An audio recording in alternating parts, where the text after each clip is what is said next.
Trump wrapped his first TV interview since his indictment #2 last week. He sat down with Bret Baier for an exclusive interview. Here's a preview where Bret asks him why he had these sensitive national security documents at Mar-a-Lago. The only way NARA could ever get this back, would be please, please, please, could we have it back? And they please, asked for that. Because they have no.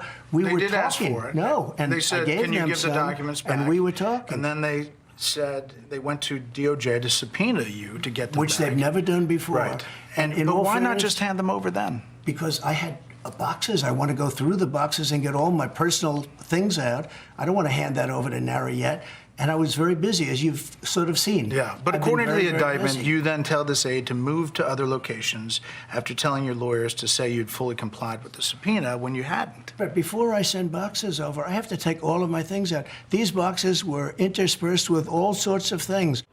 Bret Baier, Fox News chief political anchor and anchor of Special Report, joins us now by phone on his way back into New York after this interview. Bret, what was your takeaway from your talk with the president, having just come off this second indictment? Yeah, Martha, good afternoon. I think, listen, defiant is definitely part of the answer, but he really denies flatly some of the things that are specifically laid out in the indictment.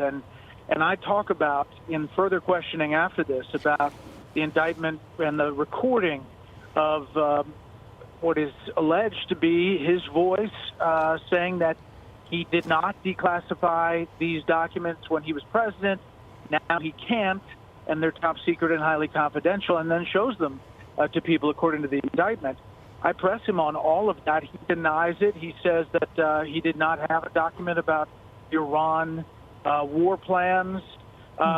For a federal judge that issues this order that he can't talk to other people in the case, nor can he talk about specifics in the case, he went far down in specifics. And, as he started talking, I followed up and pressed on a number of different issues. Yeah. But this interview runs the gamut. I mean, it's more than an hour long. We're going to split it up in two pieces.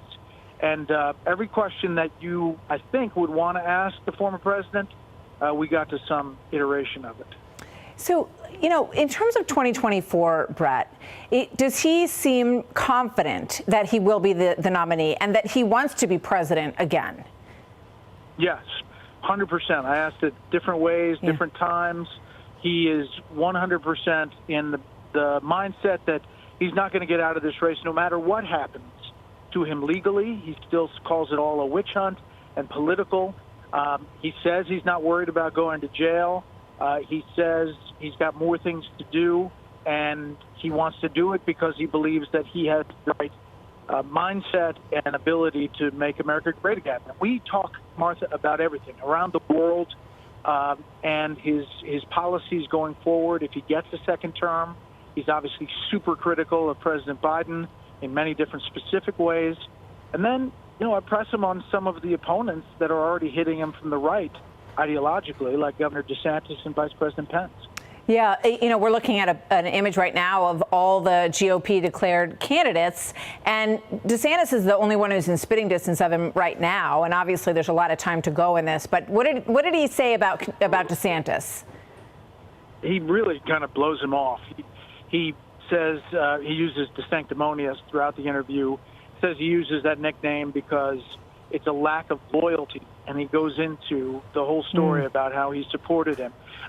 He also thinks that he doesn't have the chops, in his words, essentially.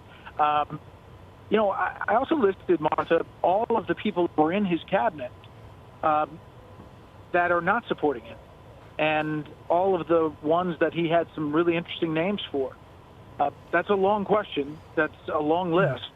And he says they were just the wrong people for the job. Bret, we look forward to seeing part 1 tonight, part 2 tomorrow night on Special Report, and I'm looking forward to joining you on the panel tonight on Special Report as we get a closer look at this interview. Thanks, Bret. We'll see you later. Hey, Sean Hannity here. Hey, click here to subscribe to Fox News YouTube page and catch our hottest interviews and most compelling analysis. You will not get it anywhere else.